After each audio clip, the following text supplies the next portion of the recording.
worker since I was 15 years old, and became self-employed in '95. Just working on hot rods, working on other people's hot rods. I started doing muff work in 87, 88. I built my own Camaro.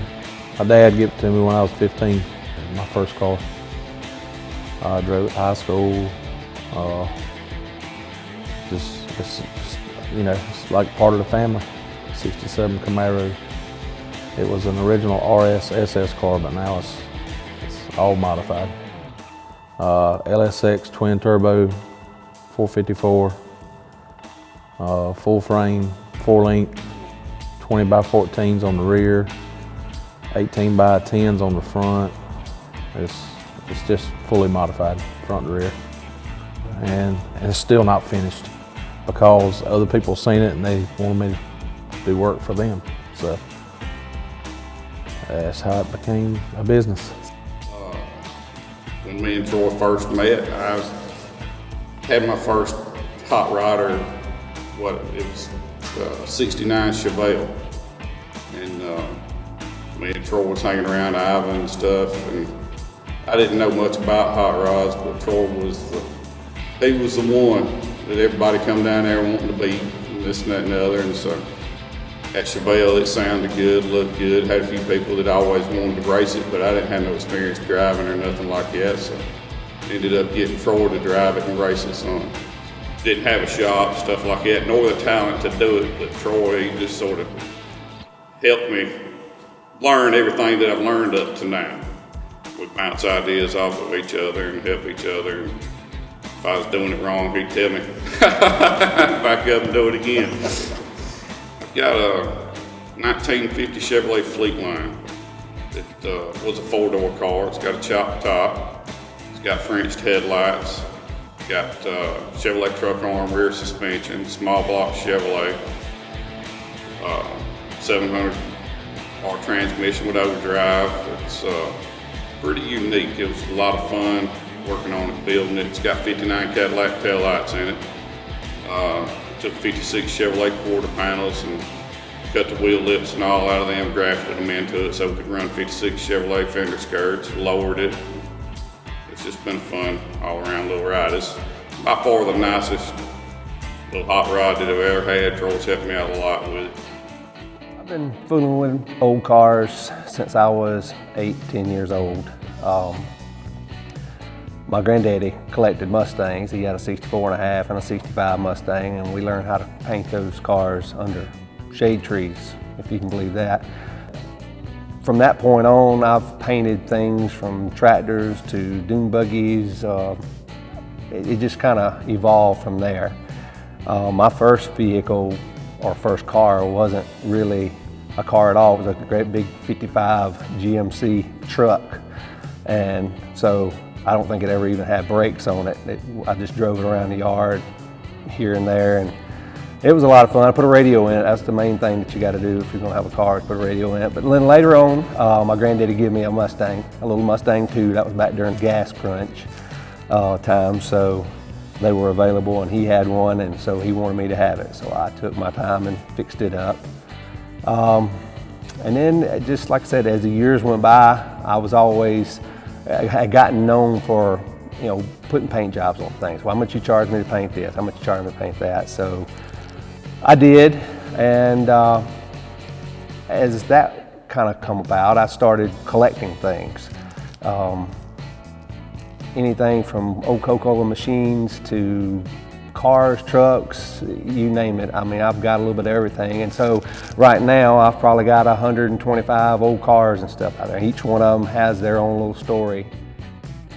Building cars for nostalgia reasons and for that time machine factor. I like to put things back like they were back during whatever time period the car came in. So that's where I live. I'm a white walls, hubcap kind of guy. When folks or kids my age were asking for, you know, hot rod wheels and whatever, you know, go-karts and whatever, I was asking for white wall tires, and luckily had gotten those. But I've got a field full of potential and future projects, and that's my plan, and that's what I do now is I fix up cars and reluctantly sell them if I need to, or I'll just keep them and drive them. But like I said, the whole time machine factor is what I'm after when I build them. So that's why I try to stick to the original and putting it back like it was. I've done everything from frame off restorations to just regular paint jobs, and good gracious, I've probably had over 500 or 600 cars of my own. And like I said, the painting and stuff like that, and depending on what people wanted, gosh, I can't even count. There's a tremendous amount. So I've seen a lot and done a lot with old cars, and that just is my happy place. I like the bigger cars. I mean, just simply because I fit in them better. And I've got a 57 Cadillac Coupe de Ville, and it's been my baby for, gosh, 25 years now, I think it is. But I actually worked, me and a crew of guys got busy, and I bought the car. It was all in pieces. It was in primer. It was supposedly a one-owner car at the time, and I was proud to get it because it just screamed everything I'm into. It had the white walls, it had the hubcaps, it was just, and it was a Cadillac on top of that. So we were just sitting around the shop one day, and it was close to Christmas, and we decided that we wanted to drive that car through the Christmas parade. So we rallied up and just kind of put it together haphazardly. I mean, it had, the bumpers were chromed, but they weren't on it, and the body work needed to be done. So we just kind of, as a fun little challenge, we put it together right quick to put it in the Christmas parade, and did. So we got it painted. The car is actually pink and white, which is cliche for the Cadillacs, but at the same time, it suits the car. It looks like it's supposed to be there. But it's a 62,000 original mile car. I drive it all the time. I think most folks who see it knows it's me now, and it's just it's a fun piece of history.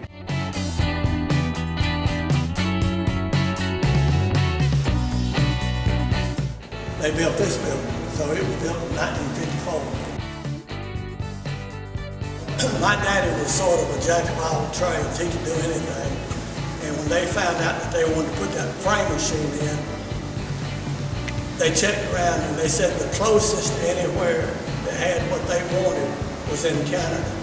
So Hugh and Malcolm, Jack and Harry, and my daddy flew to Canada. And they was talking and walking around. They said Daddy wasn't paying attention to nobody. And said after they'd been there for about 5 or 6 hours, Daddy said, well, I'm ready to go, if y'all are. And they said, are you not going to take any notes?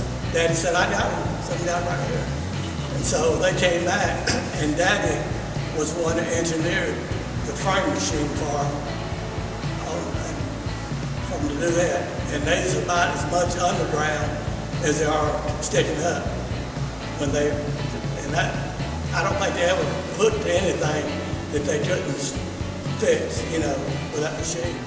The old Mac wasn't road work. It was a man. I mean, it would pull anything you ever seen.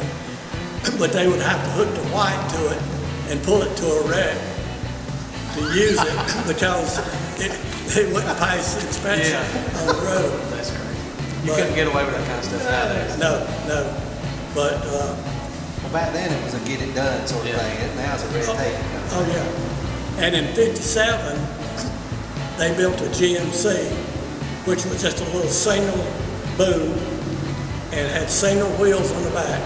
And it wasn't for no other reason but to be a racer. And at that time, Ballantine had a Dodge, and the first one to a wreck usually got the wreck. And so they built that record for no other reason but to get to the wreck. And that thing would fly. It would run over 100 miles an hour. The second building was this one right here, and it was built to be a body shop. So they did mechanic work and frame work here on cars, and they did body work there. And then this corner over on that other building was the paint department, because they had somebody that would stay here 24 hours a day running the record. And I remember coming down here and we'd play cards in the office at night. And Well, I start down South Main Street, and I get to Jack Pruitt's, which is an old junkyard that's been down there, and he catches me. And we get on down to Iowa. We get the 2 cars, and we get back to the shop. He says, if you don't learn to be a record driver, you don't have to learn to push that pedal down. He was getting on me for driving so slow. At one time, it was the oldest largest independent garage in South Carolina.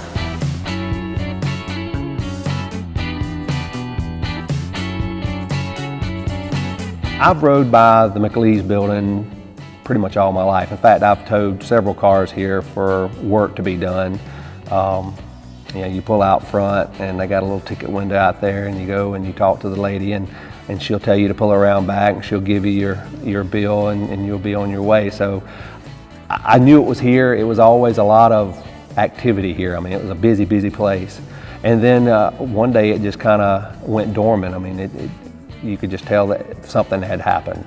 And so I had rode by here for years, and having my own shop at home, I really never thought about it. But over the past 3 or 4 years, I'd ride by here and I think, man, what an amazing building that is. Without everything, it just kind of starts looking nostalgic for some reason. The paint's peeling a little bit. There's not the hustle and bustle of big trucks and stuff going on. And so I'd actually stopped and looked in the windows from time to time, and you could see stuff on the floor. The place had been abandoned. There's some vandalism had taken place, and I don't know, I just got to thinking. I thought, it'd be a cool place to have as a garage. Not that I need any more garage, but it kind of hung in my mind. And the more I'd ride by it, the more I'd think that same thought. So I started asking around, and Dan Burris Upholstery Shop is right across the road. So I know Dan, I had dealt with him in the past. So I stopped in and asked him. And he gave me some history on it, and he told me some of the stories that happened while it was in business, and some of the stuff that was happening after it was abandoned, some of the vandalism that was taking place and all. And he had mentioned that Troy Carnes was looking at it, and I said, oh really? And I know Troy. In fact, on the cars and stuff that I had built in the past, Troy was the guy I took my stuff to for exhaust. He has always done exhaust, and he's always picked at me about bringing stuff in there just almost undoable, but he'd always do it. And Troy and I have been friends from a distance for a long, long time. I've been knowing him since I was a teenager, and so I don't know. He and I think a lot of each other, and so we just had that little mutual business relationship.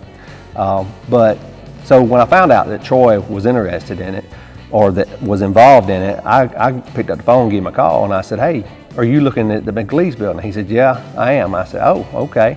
And he says, he gave me some details, some of the things that he had found out. He was still in the learning stages too, but I didn't think that we both needed to be going after it. So I just kind of backed off and was keeping tabs with him to see where he was with it. Well, he let me know that he had wound up purchasing the property and the building and all.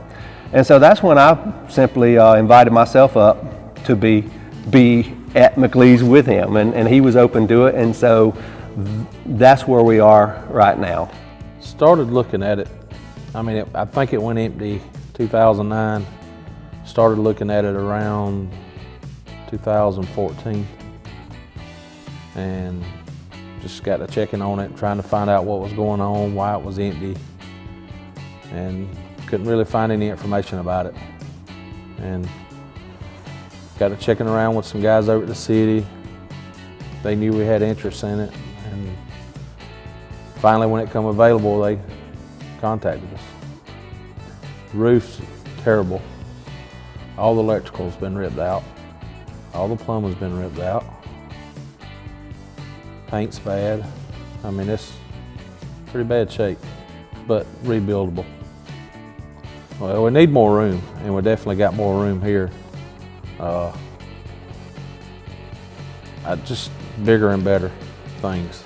I want to have a full machine shop where I don't have to ask anybody for anything. We build it ourselves.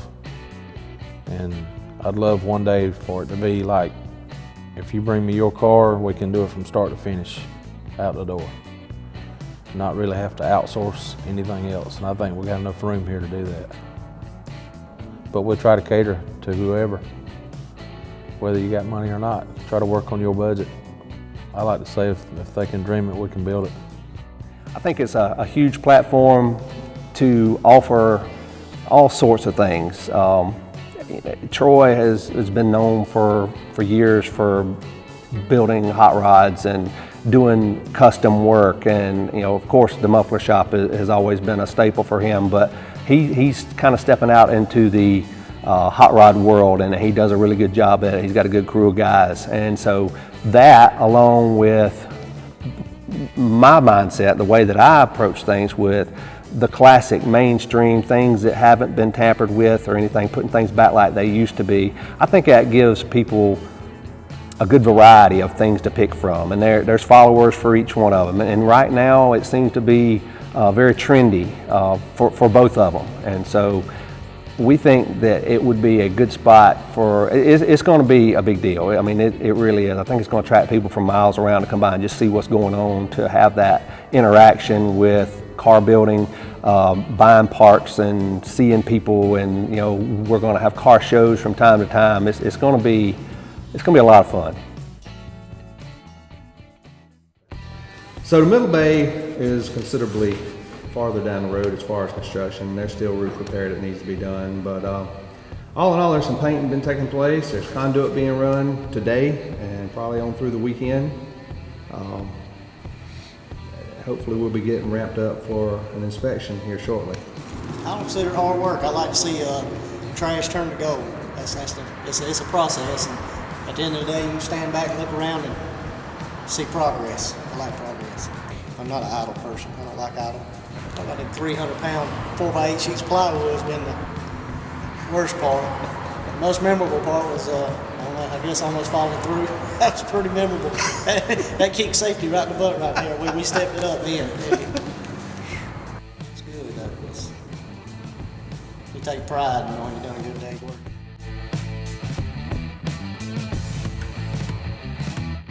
I was a contractor for 25 years, so Troy's just been a friend for probably every bit of that amount of time. He's just a good guy and never, hesitates to help somebody else. So, I jumped at the chance to help him. Good friend. We're completely redoing the building from the roof down, and it's just a pleasure to help out. To kind of get into more now what we're heading towards, we're actually looking to have an old car headquarters here for classic restorations all the way to hot rods and modifications of hot rods, and just taking cars and doing all sorts of things with them. A lot of the stuff will be done in-house, and that's what we're working towards. I'm more into the muscle car, hot rod, resto mod type hot rods, and I think it'll play together good. I'm not much into body and painting at all. John's an expert on that, so I'm more into rust repair, building chassis, just smoothing out firewalls, stuff like that. So I think we'll work good together, build nice cars. And it'll be a place for people to come and to be a part of, to experience, having in your hands what you're about to put on your car, and you can take your old piece and bring it with you and look and see what you're going to get, and we're going to have a good meshing here at our little shop. Get it all under one roof. Yep, absolutely. We hope to get to where we can offer anything old car related, whether it be a hot rod or whether it be a classic, to be right here. I mean, it'll take a while for us to get there, but I think that it's a good location. Everybody knows where this is. They ride by here all the time. Everybody's, kind of craning their neck around, looking as they go up, blowing the horn. It's a good feeling, and we are welcomed here, especially by the city and the residents here coming by, talking to us, telling us stories about either them or their family members used to work here. It's a good feeling and everybody's excited about it. Everybody was afraid it was going to get torn down. Everybody's happy to see it coming back alive. Yeah.